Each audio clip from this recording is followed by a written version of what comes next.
Marcus Webb's prosthetic leg screamed in protest as he watched two massive stallions tear each other apart over a bleeding foal trapped between their hooves, and he knew charging into that death zone would probably kill him.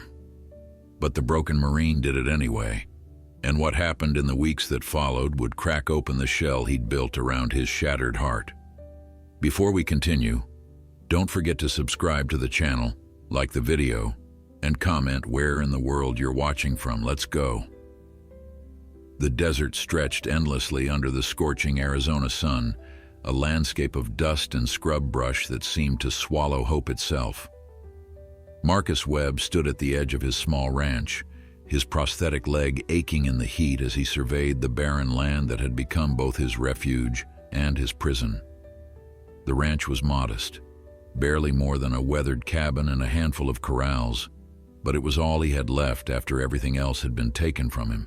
The war had stolen his leg, his career, and the man he used to be, leaving behind someone he barely recognized in the mirror each morning. Marcus was 42 years old, though the lines etched deep into his sun-weathered face made him look older.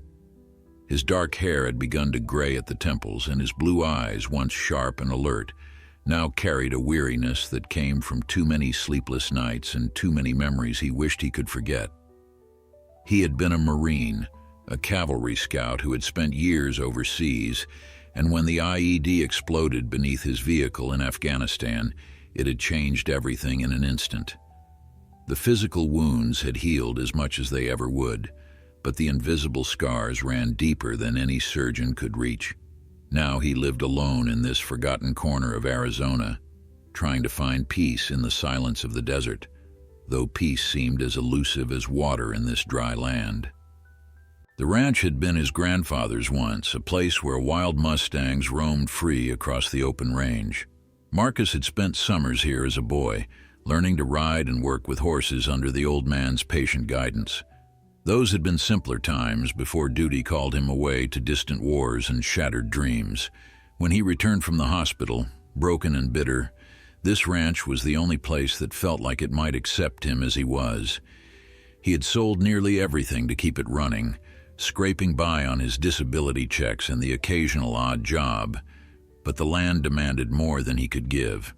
Still, he stayed, drawn by memories of a time when he had been whole and the world had made sense. That morning had started like any other. Marcus rose before dawn, his routine rigid and unchanging, the structure a lifeline in the chaos of his thoughts. He made coffee in silence, the only sound the distant call of a hawk circling overhead. After breakfast, he limped out to check the fences, a task that took longer now with his prosthetic leg, but one he refused to abandon. Independence was all he had left, and he guarded it fiercely, even when every step sent jolts of phantom pain through nerves that no longer existed. The desert was unforgiving, but at least it was honest. Out here, there were no pitying glances, no awkward questions about his service, no one trying to thank him for his sacrifice when all he wanted was to forget. As he walked the fence line, the familiar landscape seemed different somehow, charged with an energy he could not quite name. The air felt heavier, pregnant with tension, and the usual desert sound seemed muted, as if the land itself was holding its breath. Marcus had learned to trust his instincts during his years in the military, and those instincts were screaming at him now that something was wrong. He paused, scanning the horizon with eyes trained to spot danger, and that was when he heard it, a sound that made his blood run cold, the high-pitched scream of a horse in distress, followed by the thunder of hooves and the guttural challenges of stallions locked in combat. Marcus moved as quickly as his damaged leg would allow, following the sounds toward a rocky outcropping about a quarter-mile from his property. His heart pounded in his chest, adrenaline flooding his system in a way that was both familiar and terrifying. Part of him wanted to turn back, to retreat to the safety of his cabin and pretend he had heard nothing, but a deeper part, the part that had made him a soldier, pushed him forward. As he rounded a cluster of boulders, the scene before him stopped him in his tracks. Two wild stallions, massive and magnificent, were locked in a brutal battle. The black stallion, muscled and scarred from previous fights, reared up on his hind legs, his front hooves slashing through the air like weapons. Opposite him, a gray stallion, equally powerful and just as determined, met his challenge with savage fury. They crashed together, teeth bared, hooves striking with deadly force, their bodies colliding with impacts that echoed across the desert like thunder. Dust rose in clouds around them, and the smell of sweat and blood filled the air. This was not a simple dominance display. This was a fight to the death. But it was not the stallions that captured Marcus's attention and held it with iron grip. Between the warring giants, partially hidden by the dust and chaos, lay a small foal.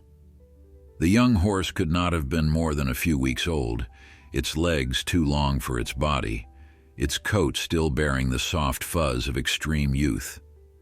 Blood matted the foal's shoulder where it had been struck, and it lay motionless on the hard ground, too injured or too terrified to move. With each clash of the stallions, the foal was in danger of being trampled, crushed beneath hooves that could shatter bone as easily as dry wood. The little creature's eyes were wide with fear, and in them Marcus saw something that pierced through the armor he had built around his heart. He saw helplessness, vulnerability, and a desperate need for someone to intervene.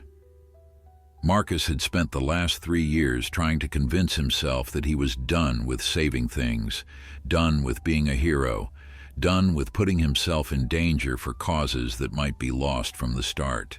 But as he stood there watching that tiny foal trapped between two forces of nature intent on destroying each other, something shifted inside him. The numbness that had insulated him from the world began to crack, and beneath it, he felt the first stirrings of purpose he had experienced since the explosion that had stolen his leg and his identity. His mind raced through possibilities, calculating risks and outcomes with the tactical precision that had once made him an excellent soldier. The stallions were fully committed to their battle, their attention focused solely on each other, which meant they might not notice his approach until it was too late. The foal was maybe 20 feet from where he stood, but those 20 feet might as well have been 20 miles given the violence unfolding between him and his objective. One misstep, one moment of hesitation, and he could end up trampled alongside the young horse. His prosthetic leg was not built for quick movements or sudden changes in direction, and the rocky, uneven ground would make every step treacherous. But the alternative was to stand there and watch an innocent creature die, and that was something Marcus found he could not do. He scanned the area for anything he could use as a weapon or distraction. Near the base of the outcropping lay a thick branch, sun-bleached and solid, about 4 feet long. It would have to do. Marcus grabbed it, testing its weight, and began to move forward with a strange calmness settling over him. This feeling was familiar, the quiet focus that came when action was the only option and thinking too much would get you killed. His heart still pounded, but his hands were steady, and his breathing fell into the controlled rhythm he had learned during countless training exercises and real combat situations. Fear was there, always there, but he had made peace with fear a long time ago. The black stallion reared again, and Marcus used the moment to advance several steps closer. The gray stallion, sensing his rival's distraction, lunged forward, and the two collided with bone-jarring force not 10 feet from the motionless foal. Dust exploded around them, momentarily obscuring Marcus's view, and he used the cover to close more distance. He was 15 feet away now, then 12, his prosthetic leg finding purchase on the rocky ground through sheer determination. The foal's eye rolled toward him, and for a brief instant their gazes met. In that moment, Marcus made a silent promise, the kind of promise soldiers make to their wounded brothers on the battlefield, the kind that cannot be broken without losing something essential to your humanity. The stallions broke apart, circling each other, their sides heaving with exertion, foam flecking their muzzles. Blood streaked the black stallion's neck where the gray had bitten him, and the gray limped slightly, favoring his left foreleg. They were tiring, but their rage showed no signs of diminishing. If anything, exhaustion was making them more dangerous, more unpredictable, their attacks more desperate and wild.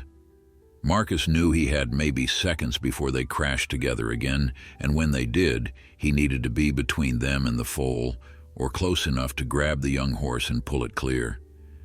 He raised the branch above his head and let out a roar that came from somewhere deep in his chest, a sound that carried all the frustration and pain and fury of the last 3 years. The effect was immediate. Both stallions froze, their heads whipping toward this new threat, their ears pinned flat against their skulls. For a heartbeat, everything hung in perfect balance, and Marcus used that heartbeat to lunge forward, his good leg driving him toward the foal while his prosthetic leg followed as best it could. His hands found purchase on the small horse's body, hot and slick with blood and sweat, and he pulled with all his strength, dragging the foal away from the danger zone, even as the gray stallion screamed a challenge and the black stallion pawed the ground in warning. Marcus did not stop moving until he had put 20 yards between himself and the stallions, his arms wrapped around the foal's trembling body, his own chest heaving with exertion that made his damaged legs scream in protest. The foal was lighter than he expected, maybe 70 pounds, all awkward limbs and terrified heartbeat.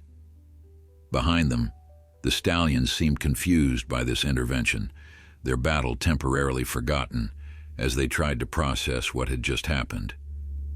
The black stallion took a step toward Marcus, nostrils flaring, but Marcus waved the branch and yelled again, and the stallion hesitated. That hesitation was all Marcus needed.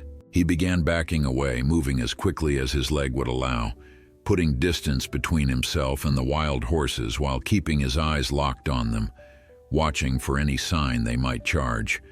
The gray stallion shook his head violently, as if clearing his thoughts, and then turned his attention back to his rival.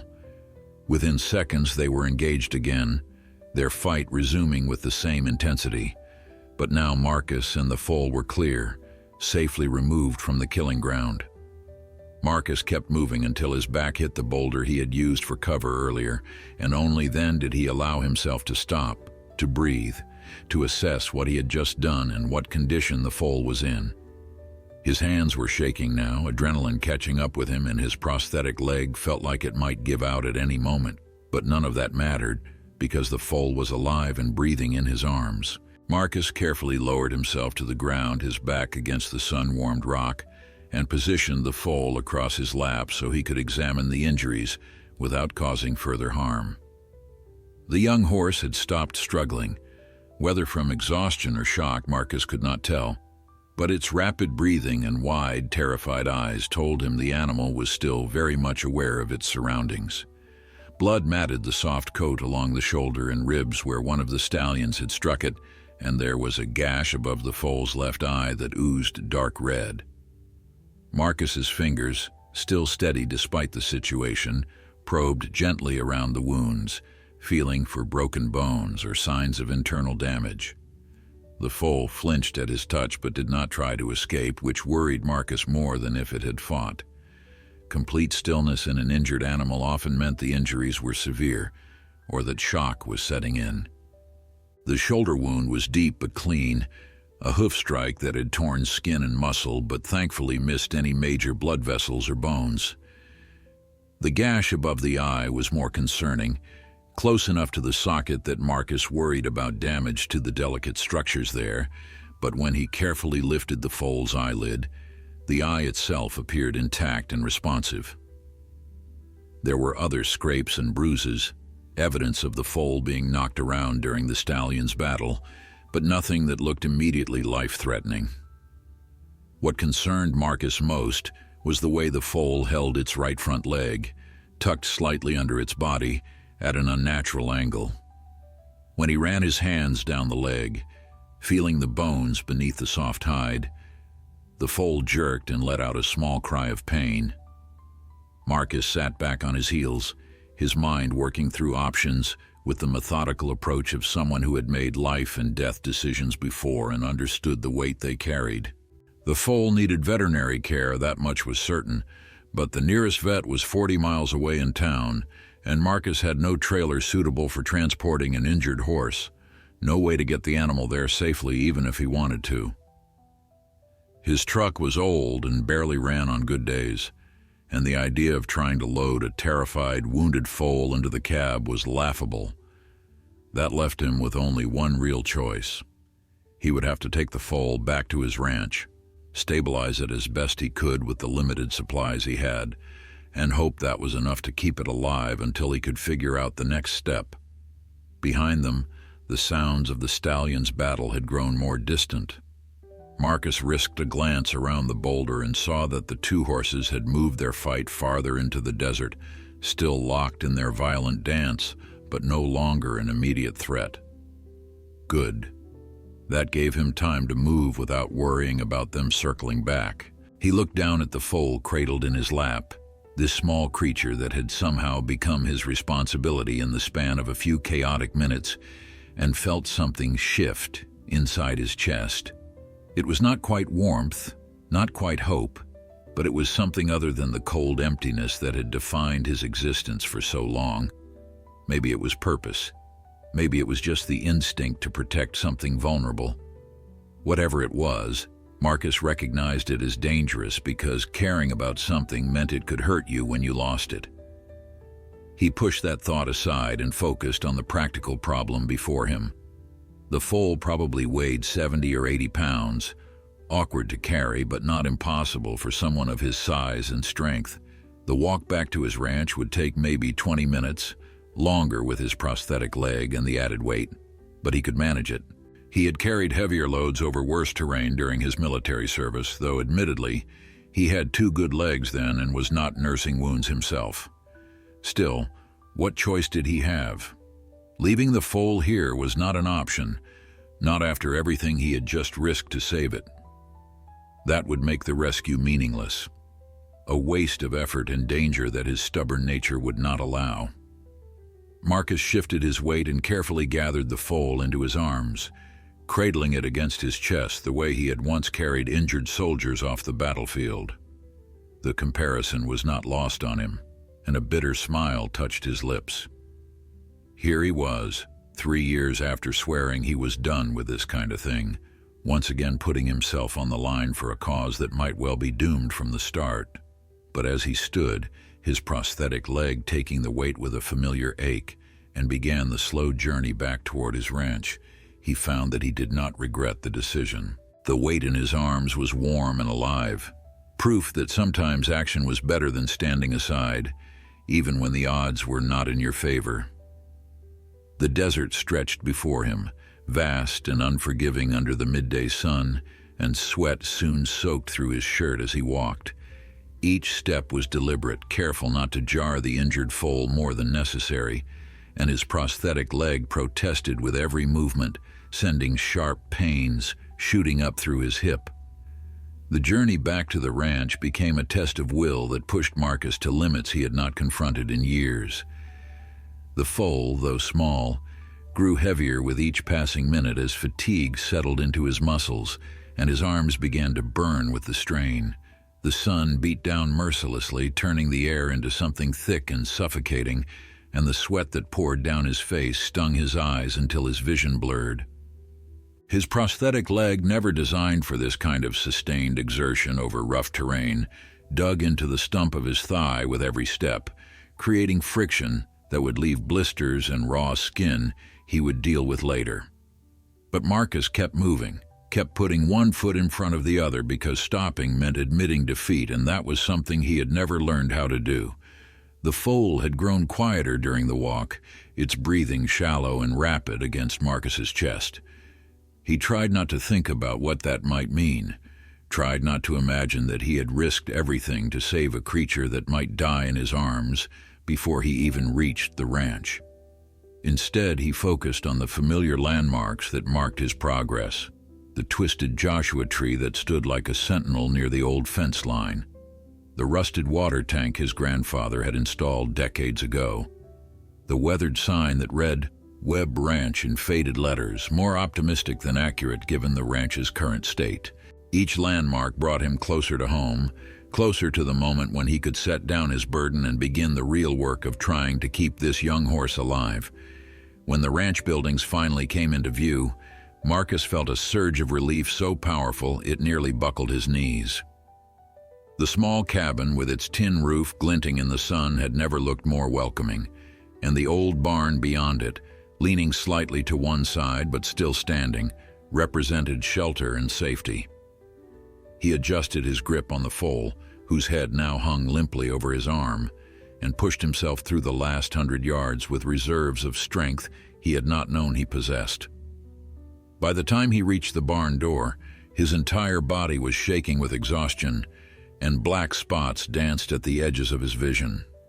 He fumbled with the latch one-handed, finally got it open, and stumbled into the blessed shade of the barn's interior. The temperature inside was at least 15 degrees cooler, and the sudden relief from the sun's assault made Marcus dizzy.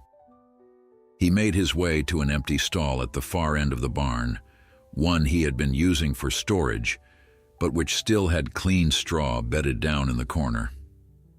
Carefully, as gently as he could manage, with arms that trembled from fatigue, Marcus lowered the foal onto the straw. The young horse let out a soft sound, something between a whimper and a sigh, and its eyes fluttered closed.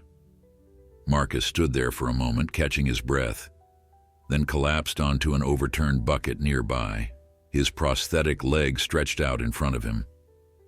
The silence of the barn wrapped around him like a blanket, broken only by the sound of his ragged breathing and the occasional creak of old wood settling. Dust motes danced in the shaft of sunlight that streamed through the open door, and somewhere in the rafters, a barn swallow called to its mate. Marcus let his head fall back against the stall wall and closed his eyes just for a moment, just to gather himself before the next phase of this unexpected rescue mission began. His body screamed at him, every muscle announcing its protest, and his prosthetic leg throbbed with a pain that would require medication he tried to avoid taking. But beneath all that physical discomfort was something else, something he had not felt in so long he almost did not recognize it. Satisfaction. The simple satisfaction of having done something that mattered, of having made a difference in at least one small life. But he could not rest for long. The foal needed immediate attention, and Marcus forced himself to his feet, ignoring the protests from his battered body. He kept a basic first aid kit in the barn, supplies meant primarily for minor injuries to himself, but which would have to serve for veterinary work now. He retrieved the kit from its shelf and returned to the stall, kneeling beside the foal with a grimace as his knee joints popped and his prosthetic leg adjusted to the new position. The young horse had not moved since he laid it down, and for one terrible moment Marcus thought he had carried a dead animal all this way. But then he saw the slight rise and fall of its rib cage and knew there was still a chance. He opened the first aid kit and began taking inventory of what he had to work with: gauze, medical tape, antiseptic, a few bandages, some basic pain medication that probably would not work on a horse but might be better than nothing. It was not much, nowhere near what a real veterinarian would have, but it would have to do. Marcus had learned during his time in the military that you work with what you have, and you do not waste time wishing for what you do not have. That lesson had served him well in combat, and it would serve him now. Marcus began with the most visible wound, the deep gash along the foal's shoulder.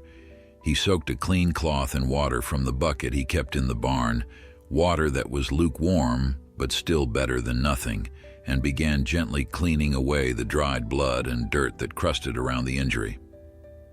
The foal stirred at his touch, a weak protest that told Marcus the young horse still had some fight left in it, which he took as a good sign.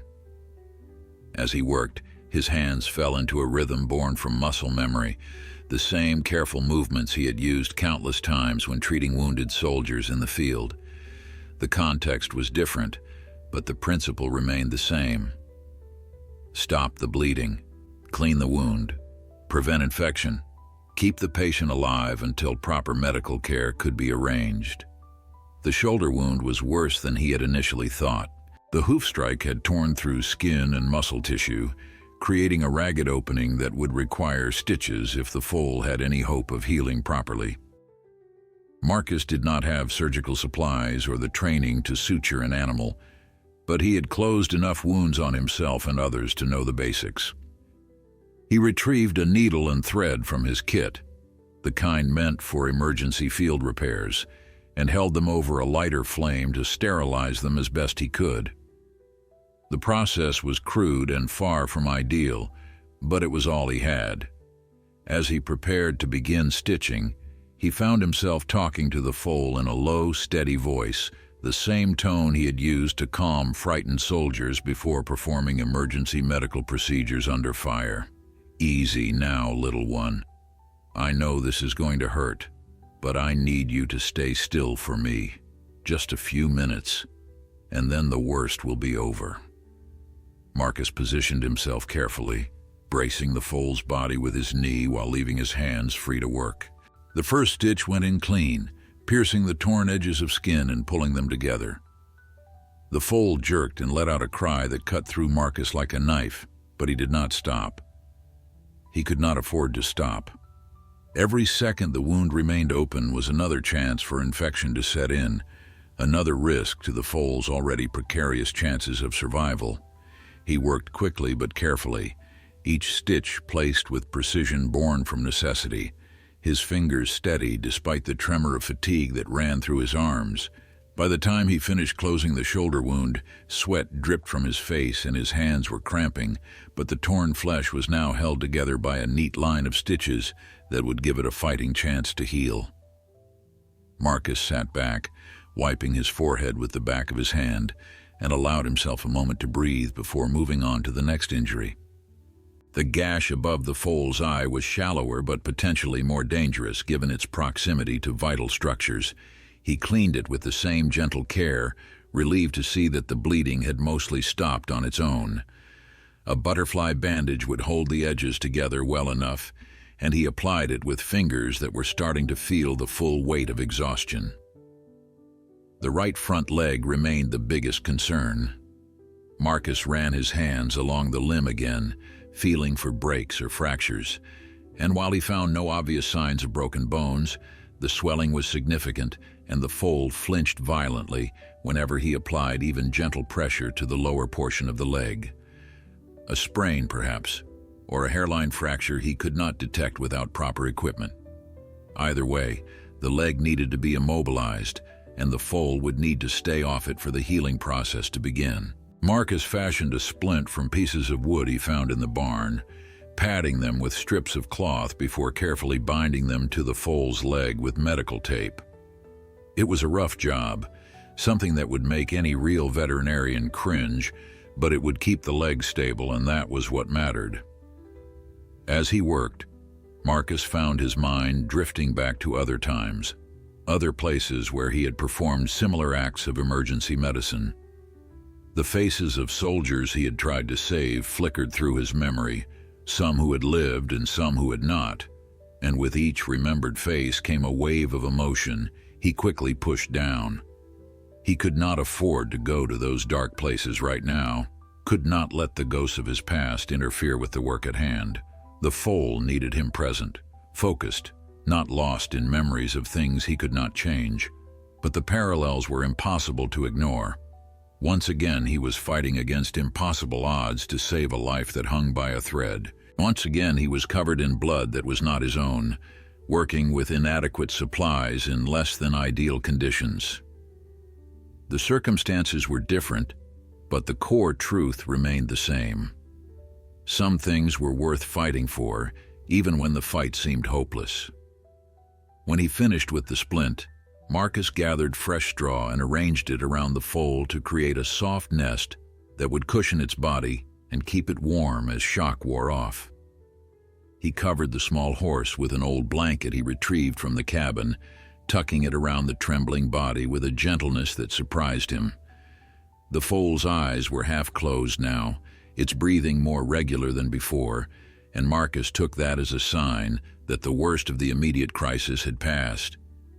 But passing the immediate crisis was not the same as being out of danger, and he knew the next 24 hours would be critical. Infection could still set in.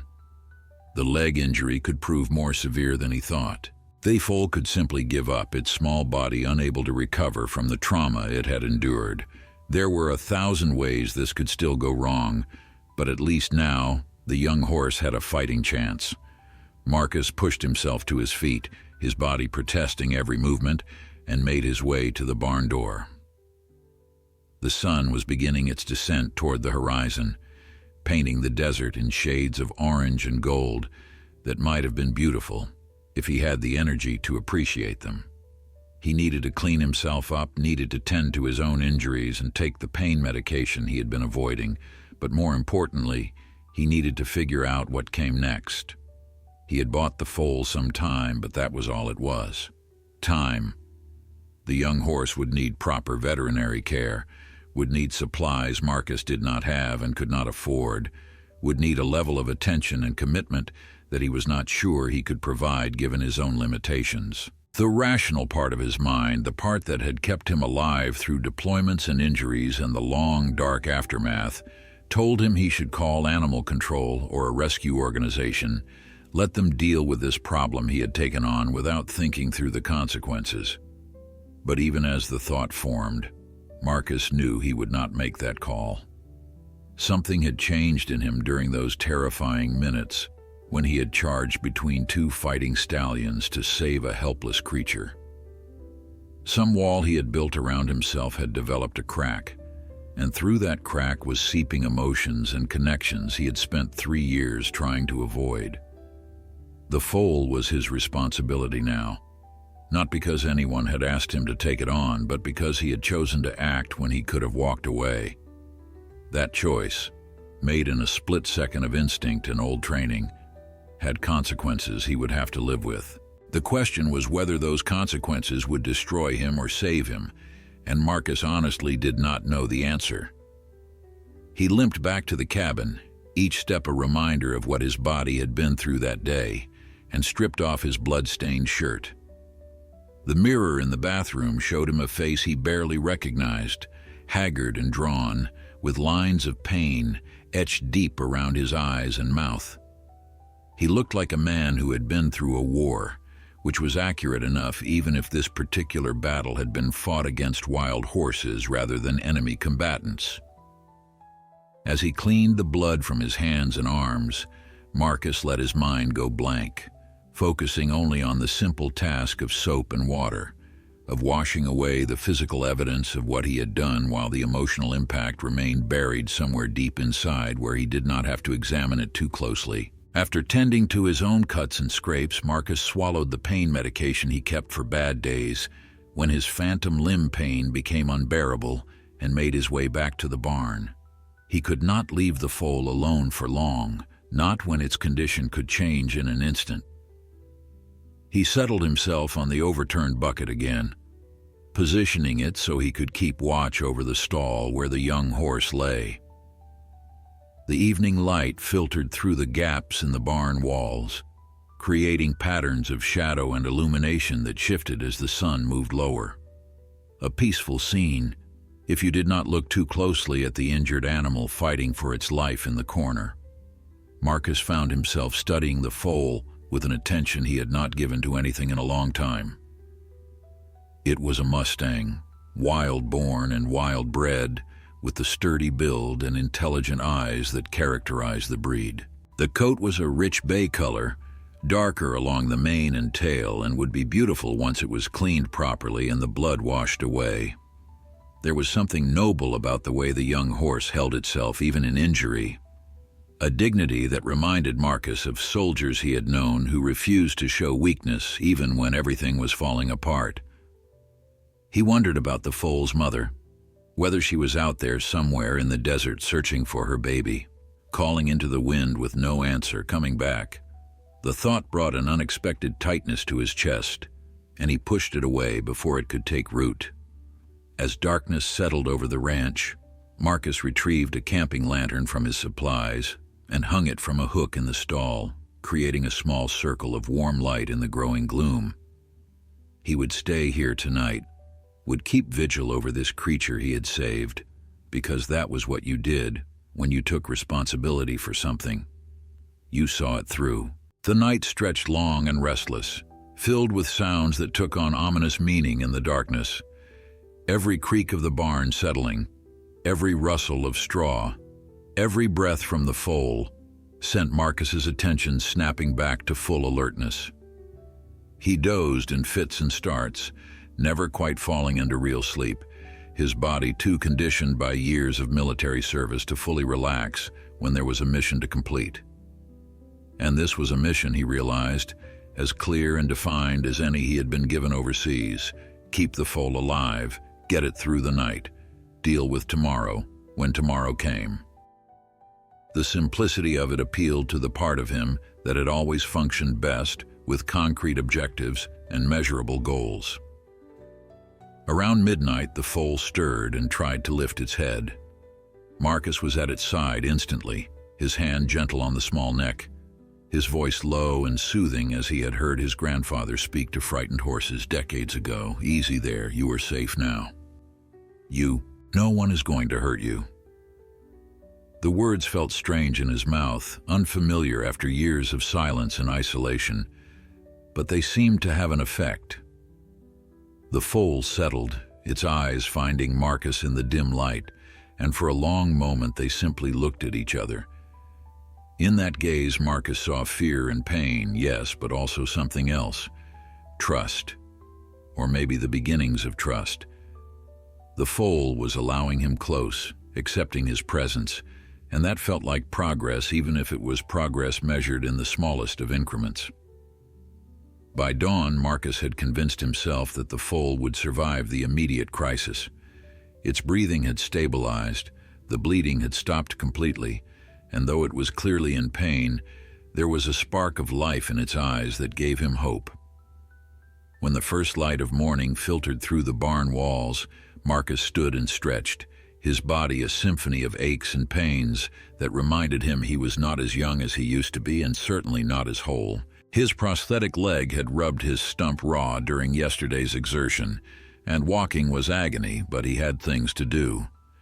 The foal would need water, and eventually food, though he was not sure what to feed a horse this young. His knowledge of equine care was limited to what he remembered from childhood summers, and that had been more about riding and grooming than medical care or nutrition. He made his way to the cabin and spent an hour on his laptop, the slow internet connection testing his patience as he searched for information on caring for orphaned foals. What he learned was both encouraging and daunting. The foal was probably 3 to 4 weeks old based on its size, which meant it should have been nursing from its mother still, but could potentially survive on supplemental nutrition if he could get the right supplies. Mare's milk replacer, bottles designed for foals, specific feeding schedules. The list of necessities was long and the cost would be substantial. Marcus looked at his bank account, at the meager disability payments that barely covered his own basic needs, and felt a familiar weight settle onto his shoulders. This was impossible. He could not afford to care for this animal properly. The responsible thing would be to call a rescue organization right now and hand the problem over to people who had the resources and expertise. But his finger hovered over the phone without dialing. In the silence of his cabin, with the morning sun streaming through dusty windows and the sound of desert birds greeting the new day, Marcus made a decision that defied logic and ignored practicality. He would find a way. He would sell things if he had to, take on extra work somehow, do whatever it took to give this foal the chance it deserved. The decision felt both reckless and right, a commitment that terrified him even as it filled him with something that might have been purpose. He had not felt purposeful in 3 years, had not had a reason to get out of bed beyond the basic instinct for survival, and now suddenly he had this, a reason, a mission, something that needed him. Marcus drove into town that morning, his old truck rattling and complaining, but eventually making the 40-mile journey. The feed store owner, a weathered man named Bill who had known Marcus's grandfather, listened to his story with growing interest. Wild stallions fighting over territory, injured foal caught in the crossfire, dramatic rescue. Bill shook his head in amazement when Marcus finished. "You always were crazy, Webb, just like your granddad." He is grinning, though, and he helped Marcus select the supplies he would need. Mare's milk replacer, bottles, feeding guidelines, even some supplements that would help with healing. The total came to more than Marcus had in his account, but Bill waved him off when he tried to figure out a payment plan. "Pay me when you can. Your granddad helped me out more than once. This is me returning the favor." The kindness caught Marcus off guard, and he found himself blinking back unexpected emotion as he loaded supplies into his truck. Back at the ranch, Marcus set about learning to be a surrogate mother to a creature that had no reason to trust him. The first feeding attempt was a disaster. The foal, weak and confused, refused the bottle, turning its head away and making pitiful sounds that tore at something deep in Marcus's chest. He tried different approaches, different angles, speaking softly and stroking the small neck, but the foal wanted nothing to do with the artificial nipple being pressed against its lips. After an hour of failed attempts, Marcus sat back in frustration, watching the foal turn its head away yet again, and felt the familiar weight of failure settling over him. This was how it always went. He tried to help, and things fell apart. He tried to save people, and they died anyway. And why had he thought this time would be different? But then he remembered something his grandfather had told him decades ago during one of those long summer days. "Horses are like people, boy. Sometimes they just need time to figure out you are on their side." Marcus took a breath and tried again, this time not forcing the issue, but simply holding the bottle near the foal's mouth and waiting. Minutes passed, then more minutes. His arm began to ache from holding the bottle steady, and doubt crept in with every second of silence. Finally, more from exhaustion than acceptance. The foal's lips brushed against the nipple. A tentative touch, nothing more. But Marcus held perfectly still and let the young horse investigate on its own terms. Another brush. Then the lips closed around the nipple, and the foal began to drink. The relief that flooded through Marcus was so intense it left him shaking. He watched the foal drink, its small throat working with each swallow, and felt something crack open inside his chest. This tiny victory, this simple act of getting nutrition into a starving animal, meant more to him than he could have explained to anyone. It was proof that trying mattered, that persistence paid off, that not everything he touched turned to ash and regret. When the bottle was empty and the foal's eyes began to droop with exhaustion, Marcus carefully lowered it back onto the straw and sat there watching it sleep, this small creature that had somehow become his lifeline to something resembling hope. The days that followed fell into a rhythm that consumed Marcus's entire existence. Every 3 hours the foal needed feeding, which meant Marcus's sleep became fragmented and his days blurred together in a cycle of preparation, feeding, cleaning, and monitoring. He moved a cot into the barn so he could stay close, responding instantly when the foal stirred or cried out. His own needs became secondary. He ate when he remembered to, showered when the smell of horse and sweat became too overwhelming even for him to ignore, and let everything else in his life slide into the background. The ranch chores went undone. Bills piled up unopened on his kitchen table. The outside world ceased to exist beyond the walls of the barn, where Marcus and the foal existed in their own small universe of need and response. But something remarkable was happening. The foal was healing.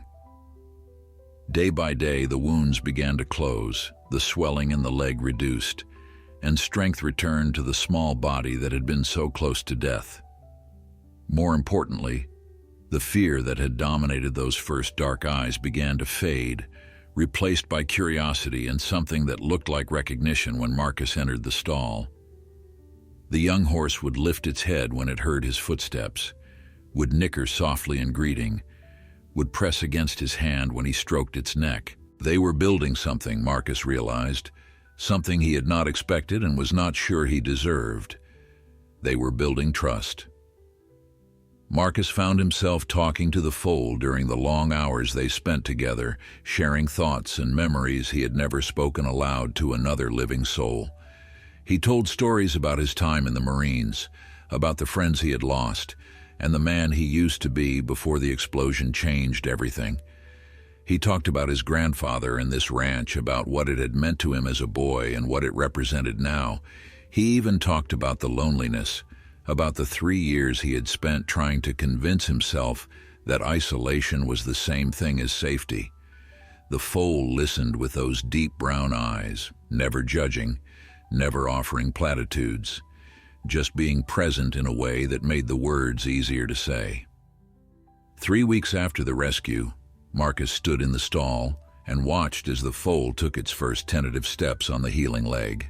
The splint had come off days earlier, and though there was still some stiffness, the bone and muscle had knit together enough to bear weight. The foal wobbled, caught itself, tried again. Each step was uncertain but determined, and Marcus felt pride swell in his chest as if he were watching his own child learn to walk. When the foal made it all the way across the stall and back, Marcus could not stop the smile that spread across his face, the first genuine smile he had worn in longer than he could remember. That night, as he sat on his cot watching the foal sleep peacefully in the straw, Marcus acknowledged a truth he had been avoiding since the moment he pulled this small horse from between those fighting stallions. He was attached, completely irrevocably attached to this creature in a way that defied his carefully constructed walls and his determination to remain isolated from anything that could hurt him. The attachment terrified him even as it brought him back to life. Marcus had spent 3 years building defenses against exactly this kind of vulnerability, against caring about something enough that losing it could break him again. But the foal had slipped past every guard he had erected, had found its way into the empty spaces inside him and filled them with something he was afraid to name. He tried to tell himself it was just responsibility, just the natural bond between a rescuer and the rescued. But late at night, when his mind was quiet and honest, Marcus knew it was more than that. This small horse had become important to him in a way that went beyond logic or reason, and that realization kept him awake long after the foal had drifted into peaceful sleep. A month after the rescue, Marcus gave the foal a name. He had been avoiding it, as if not naming the animal would somehow keep his emotional distance intact. But that ship had sailed weeks ago, and he knew it. The name came to him one morning as he watched the young horse greet the sunrise, standing strong on legs that had once been broken, looking out at the desert with eyes that held no fear. Phoenix, the mythical bird that rose from ashes, reborn and renewed. It seemed appropriate for a creature that had survived impossible odds, and perhaps appropriate for Marcus himself, who was beginning to feel like he might be capable of rising from his own ashes. Phoenix took to the name as if he had been waiting for it, turning his head whenever Marcus spoke it, nickering in response like they were having a conversation. The young Mustang was growing rapidly now, his body filling out with proper nutrition, his coat gleaming with health that had been absent when Marcus first found him. The wounds had healed into scars that would fade with time, and the leg that had been splinted was now strong enough to support his weight during the playful bucks and kicks that characterized his increasing energy. Watching Phoenix grow stronger filled Marcus with a satisfaction he had not known since before the war, since before everything fell apart. But with Phoenix's recovery came a new dilemma that Marcus had been pushing to the back of his mind. Wild horses belonged in the wild, not confined to a barn on a struggling ranch. Phoenix was a Mustang, born to roam the desert with a herd, to run free under open skies. Every instinct in his small body called him toward that wild existence, and Marcus could see it in the way Phoenix stood at the corral fence, looking out toward the distant mountains with longing in his eyes. The ethical thing, the right thing, would be to prepare Phoenix for eventual release back into the wild, but the thought of letting him go created a hollow ache in Marcus's chest that he could not ignore. One afternoon, Marcus decided to let Phoenix out of the barn and into the larger corral, giving him room to move and explore. The transformation was immediate. Phoenix exploded into motion, running the perimeter of the corral with a joy that was almost painful to witness. He bucked and kicked, his young body celebrating its freedom and strength, and Marcus leaned against the fence, watching with a mixture of pride and sorrow. This was what Phoenix was meant to do: run, be wild, live the life he was born for, not stay trapped on a ranch with a broken veteran who was using him as an emotional crutch. The sound of hoofbeats in the distance snapped Marcus from his thoughts. He turned toward the desert and felt his blood run cold. 2 horses were approaching at a gallop, their powerful bodies unmistakable even from a distance. The black stallion and the gray stallion, the same 2 that had been fighting the day Marcus rescued Phoenix, were thundering toward the ranch.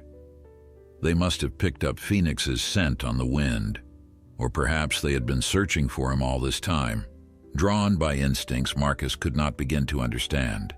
Behind him in the corral, Phoenix had stopped running and was standing at the fence, his ears pricked forward, his body tense with awareness of the approaching horses. Marcus's mind raced through options with the tactical speed of old training. The stallions were coming fast and would reach the ranch in minutes. Phoenix was safe in the corral, the fence should hold, but the fury on display from those 2 massive horses made him doubt any barrier would stop them if they were determined. His prosthetic leg throbbed as he moved toward the cabin, toward the rifle he kept there for predators. He did not want to shoot the stallions, they were just following their nature, but he would do whatever was necessary to protect Phoenix. That realization crystallized something in him. He would protect this horse with his life if needed. The attachment he had been afraid to acknowledge had become absolute. The stallions reached the edge of his property and stopped, pacing along the invisible boundary, their attention focused entirely on Phoenix. The young horse stood his ground, not approaching but not backing down either. Marcus grabbed his rifle from the cabin and positioned himself between Phoenix and the wild stallions, his finger resting near the trigger, every muscle in his body coiled with tension. The black stallion screamed a challenge that echoed across the desert, a sound so primal and fierce it raised the hair on the back of Marcus's neck. The gray stallion answered with his own cry, and the 2 began moving closer, their massive bodies radiating aggression and purpose. They had come for Phoenix, and they would not be easily deterred. Marcus raised the rifle, not aiming to kill, but prepared to fire warning shots if they came any closer. His hands were steady despite the adrenaline flooding his system, the old combat training taking over even as his heart pounded against his ribs. But then something unexpected happened. Phoenix moved to the corner of the corral closest to the approaching stallions and called out to them, a sound that was part greeting and part challenge. The young horse had grown strong in his weeks of recovery, had developed confidence and spirit that showed in every line of his body, and now he stood facing the 2 massive animals that represented both his past and his possible future. The stallions slowed their approach, their ears pricked forward, their aggressive posturing softening into something more curious. They circled the corral at a distance, studying Phoenix, assessing this young horse who carried the scent of the wild, but also the scent of human care. Marcus watched this interaction with his breath caught in his throat, his fingers still near the trigger, but his stance shifting as he realized something profound was happening. The stallions were not attacking. They were communicating. The black stallion approached the fence line and stretched his neck toward Phoenix, nostrils flaring as he took in the young horse's scent. Phoenix did not retreat. Instead, he stepped closer to his side of the fence and touched his nose to the stallions in a gesture that was both bold and submissive. Recognition passed between them, some understanding that Marcus could sense but not fully comprehend. The gray stallion joined them at the fence, and for a long moment the 3 horses stood together, separated by wooden rails but connected by something deeper. It was in that moment that Marcus understood what he had to do, and the realization hit him like a physical blow. He had to let Phoenix go. Not because it was easy or because he wanted to, but because it was right. Phoenix was wild, born to run free, and keeping him here on this ranch would be choosing Marcus's needs over the horse's nature. The thought of losing Phoenix, of sending him back into a world where danger lurked and survival was never guaranteed, terrified Marcus in ways that combat never had. But love, real love, meant wanting what was best for the other even when it broke your heart. His grandfather had taught him that, and now Marcus was being called to live that truth. With hands that trembled slightly, Marcus lowered the rifle and set it aside. He walked to the corral gate, his prosthetic leg protesting every step, and stood there with his hand on the latch. Phoenix turned from the stallions and looked at Marcus with those deep brown eyes that held intelligence and trust. For a long moment they simply looked at each other, and Marcus felt tears sting his eyes for the first time since the hospital. This horse had saved him as surely as he had saved the horse. Phoenix had given him a reason to keep going, had cracked open the shell he had built around his broken heart, had taught him that caring about something was worth the risk of loss. Now Marcus had to give Phoenix the greatest gift he could offer: freedom to choose. Marcus opened the gate and stepped back. The corral stood open, a clear path to the wild stallions who waited beyond, to the desert that stretched endlessly under the vast Arizona sky. Phoenix did not move immediately. He looked from Marcus to the stallions and back again, as if weighing two different futures. The wild meant freedom and belonging to a herd, meant running without boundaries and living as nature intended. The ranch meant safety and full food bowls, meant gentle hands and soft voices in the darkness. Both were valid choices. Both offered something valuable. Marcus forced himself to stand still, to let Phoenix make this decision without influence, though every fiber of his being wanted to close the gate and keep this horse who had become his reason for living. Phoenix took a step toward the open gate, then another. He paused at the threshold, looking back at Marcus one more time, and in that look was gratitude and affection, and goodbye. Then the young Mustang broke into a run, his powerful legs carrying him through the gate and toward the waiting stallions. The three horses met in a thunder of hooves, and then they were running together, the black and the gray flanking Phoenix as they galloped toward the distant mountains. Marcus stood at the open gate, watching them disappear into the landscape, his vision blurred by tears he finally allowed himself to shed. The ranch felt emptier than it ever had before, but it was a different kind of empty than the hollow void that had defined Marcus's life for 3 years. This was the emptiness that comes after something meaningful ends, the space left behind by love rather than by absence of feeling. Marcus closed the gate with hands that still shook and made his way back to the cabin.